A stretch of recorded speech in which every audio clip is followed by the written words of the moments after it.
আমার উপর ভরসা রাখতে পারিস। ঠিক আছে মেম্বার সাহেব, চলুন বাড়ি যাই, সন্ধে তো প্রায় হয়েই গেল। ঠিক আছে, চল।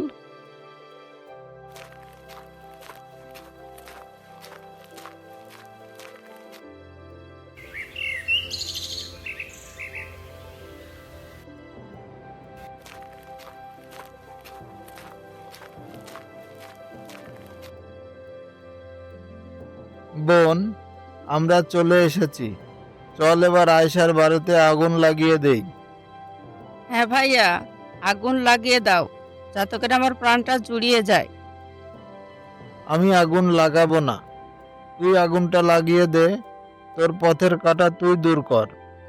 ঠিক বলেছো ভাইয়া, দাও আগুনের মশালটা আমাকে দাও।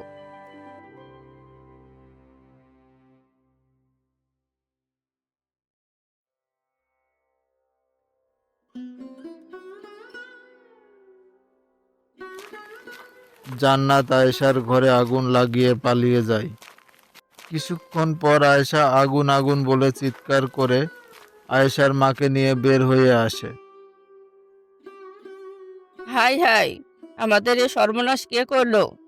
কার পাকা ধানে মই দিয়েছি যে আমার ঘরে আগুন দিল? হাই হাই, আমরা এখন কোথায় থাকবো?